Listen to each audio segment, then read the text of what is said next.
बच्चों class 10th की video हमने स्टार्ट किए थे, तो लेसन नंबर 1 हमने लास्ट वीडियो में पूरा कंप्लीट कर लिया है। आज के वीडियो में हम लेसन नंबर 2 क्वाड्रेटिक इक्वेशन देखने वाले हैं। तो डायरेक्ट हम प्रैक्टिस सेट स्टार्ट करने वाले हैं। एंड फर्स्ट प्रैक्टिस सेट में बोला है आपको कि कोई भी दो क्वाड्रेटिक इक्वेशन आपको तैयार करना है। तो क्वाड्रेटिक इक्वेशन वर्ग समीकरण का मतलब होगा कि जिसकी सबसे बड़ी घात 2 हो। ठीक है, तो जिसकी सबसे बड़ी घात 2, 2x² प्लस 3x प्लस 4 कुछ भी कर दो आप, सबसे बड़ी घात 2 हो। एक इक्वेशन तैयार किया। सेकेंड इक्वेशन आप हम फ्री स्टाइल क्वेश्चन है, अनलिमिटेड इक्वेशन तैयार कर सकते हो। x² प्लस 4 ये बन जाएगा, या फिर सिर्फ x² आपने लिया ये बन जाएगा। हर इसमें देखो आप सबसे बड़ी घात 2 है। ठीक है, तो जिसकी सबसे बड़ी घात 2 हो वो क्वाड्रेटिक इक्वेशन है। अनलिमिटेड क्वेश्चन आप सॉल्व कर सकते हो, लेकिन सबसे बड़ी घात सिर्फ 2 ही हो, उससे बड़ी 3, 4, 5 ना हो। क्या नेक्स्ट सेकेंड वाला क्वेश्चन है कि जो समीकरण दिए हुए हैं हमको, तो वो क्वाड्रेटिक इक्वेशन है या नहीं। तो सेकेंड क्वेश्चन पहले मैं लिख लूंगी और फिर उसको सॉल्व करेंगे। फर्स्ट ऐसा दिया हुआ है x² plus 5x minus 2 is equal to 0। आप यहाँ पर सिंपल देखकर ही बता सकते हो। देखो सबसे बड़ी घात 2 है, यहाँ पर x की घात 1 है, तो सबसे बड़ी घात 2 है, तो ये वर्ग समीकरण है, आपका क्वाड्रेटिक इक्वेशन है।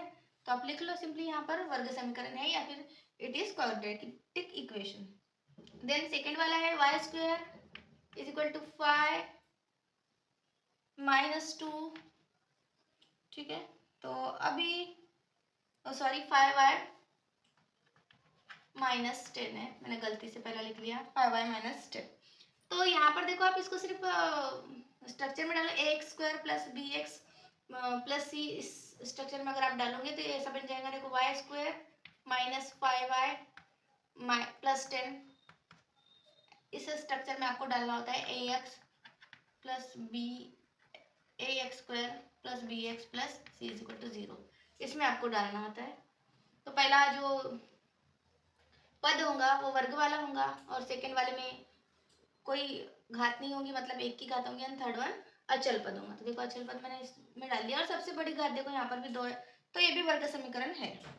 एंड देन थर्ड बोला है कि y² plus 1/y is equal to 2। तो ऐसे में बच्चे कंफ्यूज हो जाते हैं ये वर्ग समीकरण है या नहीं। तो आपको सिंपली देखो, ये जो डिवीजन में देखो जो संख्या दी हुई है आपको x y z जो भी दिया है, तो यहाँ पर y जो दिया हुआ है, तो y को आपको कट करना है। y कट करने के लिए आप तीनों ही पदों को y से अगर मल्टीप्लाई कर दो, गुणाकार कर दो, तो y कट हो जाएगा। देन y² गुणिला y प्लस 1/y गुणिला y और 2 गुणिला y। सबको हमने y से मल्टीप्लाई कर दिया। अब y से मल्टीप्लाई करने पर होगा क्या, ये डिनोमिनेटर जो है वो कट जाएगा। देखो y यहाँ पर कैंसिल हो जाएगा, y² एंड यहाँ पर y के ऊपर 1 दिया हुआ है, तो जब इन दोनों का हम गुणाकार करेंगे, मल्टीप्लिकेशन करेंगे, तो ये जो घात है ना इनकी एडिशन होगी। आप इसको समझो, मल्टीप्लिकेशन करते वक्त घातों का एडिशन होता है, मतलब इन दोनों का योग होगा। तो y² यहाँ पर 2 और 1, तो y टू द पावर 3 हो जाएगा, मतलब y के ऊपर 3 की घात आ जाएगी, प्लस 1 देखो 1 is equal to 2 multiple y 2y। अगर इनको स्ट्रक्चर में भी डाले ax² plus bx plus c में भी डाले, तो ये ऐसा आ जाएगा y to the power 3 minus 2y plus 1 is equal to 0। देखो यहाँ सबसे बड़ी घात 3 है, तो ये वर्ग समीकरण नहीं है। आप इसको लिख लो, वर्ग समीकरण नहीं है। यहाँ पर आप शब्दों में लिख सकते हो वर्ग समीकरण नहीं है। देन फोर्थ क्वेश्चन सेम ऐसा ही है, x plus 1/x equal to minus 2। अभी यहाँ पर भी देखो डिनोमिनेटर में x है, तो आपको सबको सिंपली x से मल्टीप्लाई कर दो, तो x multiply x plus 1/x multiply x minus 2 multiply x। तो माइनस 2 मल्टीप्लाई x 2x हो जाएगा माइनस। ठीक है, x मल्टीप्लाई x² हो जाएगा, प्लस x कैंसिल हो गया, 1 बचा। अगर हम ax² plus bx plus c में डालें तो क्या हो जाएगा, x² plus 2x plus 1 is equal to 0। तो सबसे बड़ी घात देखो यहाँ पर 2 है, भले ही यहाँ हमको घात ना दिखे, लेकिन जब हमने इनको सिंप्लीफाई किया तो सबसे बड़ी घात यहाँ पर 2 आई, तो ये वर्ग समीकरण है। वर्ग समीकरण का रूल ही है सबसे बड़ी घात 2 हो। ठीक है, और पांचवा क्वेश्चन देखो, तो m प्लस 2 m माइनस 5। अभी यहाँ पर भी देखो m प्लस 2 और दूसरे ब्रैकेट में दिया है m minus 5 is equal to 0। तो मैं इसको थोड़ा देर के लिए रफ कर लूँगी यहाँ से, आप देखो। ठीक है, सिंप्लीफाई करना है। तो सिंप्लीफाई करना हमने इससे पहले की वीडियो में देखा कि ऐसे कैसे सिंप्लीफाई करना है। तो m मल्टीपल 1 m स्क्वायर, पहला गुणिला पहला, पहला गुणिला दूसरा, m गुणिला 5, 5m हो जाएगा, प्लस माइनस माइनस हो जाएगा, 2 गुणिला m 2m हो जाएगा, प्लस प्लस प्लस हो जाएगा, 2 गुणिला 5, देखो 5 दूनी 10 हो जाएगा, यहाँ पर माइनस का साइन आएगा एंड 0। ठीक है, तो m स्क्वायर, पहला स्क्वायर मिला आपको, plus minus into minus 5m minus 2, 5m plus minus minus 5m plus 2m, यहाँ पर 3m हो जाएगा, बड़ी संख्या का साइन यहाँ पर नेगेटिव आ जाएगा and then minus 10 is equal to 0। यहाँ पर भी देखो आप सबसे बड़ी घात 2 आई, इसीलिए ये भी क्वाड्रेटिक इक्वेशन मतलब कि वर्ग समीकरण आपका है, तो है ऐसा लिख लो आप। देन 6 क्वेश्चन में देखो m की पावर 3 है प्लस 3m स्क्वायर, इसको भी आपको सिंप्लीफाई करना होगा थोड़ा, माइनस 2 है सॉरी, प्लस 3m क्यूब। ठीक है, अभी आप देखो इसको, आप पहले क्या करो, mm क्यूब वाले को पास में लिख लो, तो या तो फिर आप इन सब को बराबर के उस साइड भेज सकते हो या फिर 3m को इस साइड ला सकते हो। तो m to the power 3 minus 3m cube, देखो यहाँ पर भी m की पावर 3 है एंड यहाँ पर भी m की पावर 3 है, प्लस 3m स्क्वायर, मैंने जैसा का वैसा यहाँ का ऊपर नीचे लिखा, सिर्फ मैंने 3m का पक्षांतर किया, बराबर से इस साइड लाया, 3m minus 2 is equal to 0। तो अभी आप देखो 1m का क्यूब और 3m का क्यूब यहाँ पर ये कैंसिल नहीं हो, सॉरी यहाँ पर क्यूब लेना, स्क्वायर लेना था, अगर ये भी 3m होते तो दोनों कैंसिल हो जाते और हमारा आंसर आता, लेकिन यहाँ पर कैंसिल नहीं हुआ, 1m square 3m square, 3m square में से 1m स्क्वायर गया, यहाँ पर 2m स्क्वायर रहा, तो sorry 1m cube 3m cube, यहाँ पर 3m क्यूब में से 1m क्यूब गया, 2m क्यूब रहा, तो आपका कैंसिल नहीं हुआ, यहाँ पर सबसे बड़ी घात 2 है, यहाँ पर सबसे बड़ी घात 3 है, इसीलिए क्वाड्रेटिक इक्वेशन नहीं है। तो आप लिख लो यहाँ पर कि क्वाड्रेटिक इक्वेशन नहीं है। देखो थर्ड क्वेश्चन में आपको 6 सब क्वेश्चन दिए हुए, तो मैंने 6 की 6 सब क्वेश्चन यहाँ पर लिख लिए। इसमें आपको बोला है कि x square plus b x plus c में आपको डालना है और ए बी सी की वैल्यू निकालना है। तो एक्स स्क्वायर मतलब पहला पद जो होगा वो वर्ग वाला होगा हमारा, देखो, एंड दूसरा पद जो होगा उस पर एक की घात होगी, एंड तीसरा पद अचल पद होगा, यानी कि कोई संख्या होगी। ठीक है, तो इस स्ट्रक्चर में आपको पहले लगाना है यहाँ पर और फिर इसको सॉल्व करना है। तो पहला पद क्या बोला है, वर्ग वाला, तो वर्ग वाला वाई स्क्वायर, मैंने पक्षांतर किया इसलिए पॉजिटिव हो गया, प्लस 2y का पक्षांतर नहीं हुआ इसलिए एज इट इज पॉजिटिव रहा, माइनस 10 इज इक्वल टू 0। तो यहाँ पर देखो a की वैल्यू क्या है, यहाँ पर 1, y के साथ में कोई समीकरण नहीं, 1, b की वैल्यू है यहाँ पर देखो y के साथ में जो लगा है जो संख्या है 2, एंड c की वैल्यू है माइनस 10। ठीक है, तो a b c की वैल्यू 1, 2 एंड माइनस 10।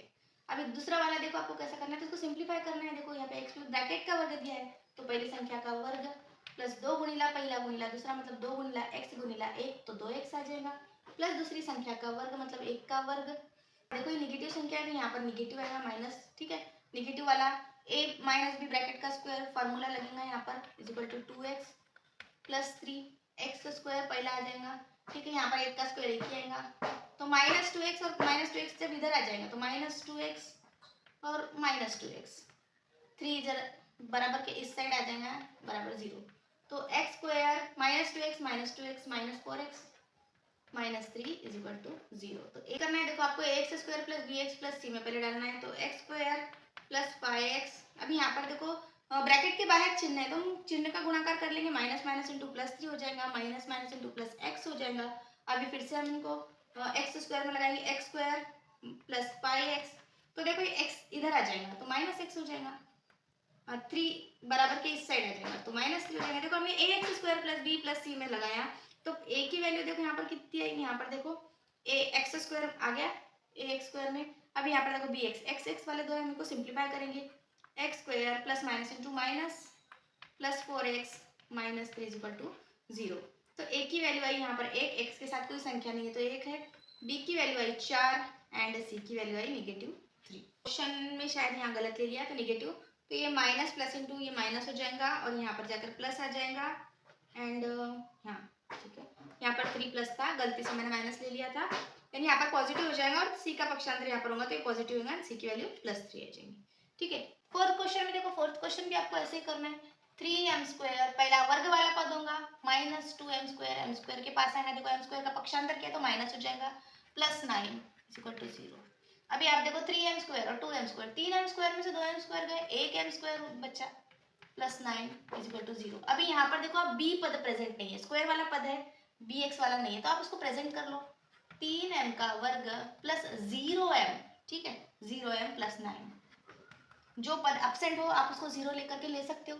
तो a की वैल्यू आई हमारी 3, b की आई हमारी 0 एंड c की वैल्यू आई हमारी 9। फिफ्थ क्वेश्चन में पहले हम सिंप्लीफाई कर लेंगे। देखो p multiple 3, 3p plus p multiple 6, 6p² plus 5 is equal to 5। तो देखो अभी पहला पद होगा आपका वर्ग वाला, तो 6p का वर्ग पहले आएगा प्लस 3p माइनस 5, क्योंकि हमने 5 का पक्षांतर किया। अभी देखो पहला पद वर्ग वाला आया, दूसरा पद चल वाला आया, देखो 3p एंड तीसरा c पद आया, मतलब जिसके साथ में कोई संख्या जिसके साथ में कोई XYZ पद ना हो। देन a की वैल्यू आई हमारी 6, b आया 3 एंड c आया -5। सेम ऐसे 6 क्वेश्चन कर लेंगे। देखो a b c तीनों ही पद प्रेजेंट है यहाँ पर, x², अभी 13 को इधर बुलाया हमने, -9 minus 13 is equal to 0। 13 minus हो जाएगा यहाँ पर, देखो माइनस माइनस इंटू प्लस हो जाएगा, x² minus minus into plus 13 plus 9 22 is equal to 0। तो यहाँ पर भी देखो आपको b पद प्रेजेंट नहीं है, x² minus 0x minus 22 is equal to 0। तो यहाँ पर देखो b वाला पद प्रेजेंट नहीं था, तो मैंने ले लिया 0 करके। a की वैल्यू 1 आई, b की वैल्यू 0 आई एंड c की वैल्यू -22 आई। तो पहले 3 क्वेश्चन हमने सॉल्व किए और अगले 3 क्वेश्चन हम अगले वीडियो में सॉल्व करेंगे। तो वीडियो कैसा लगा आपको कमेंट बॉक्स में ज़रूर लिखिए, और वीडियो पसंद आया हो तो लाइक शेयर और सब्सक्राइब करें। धन्यवाद।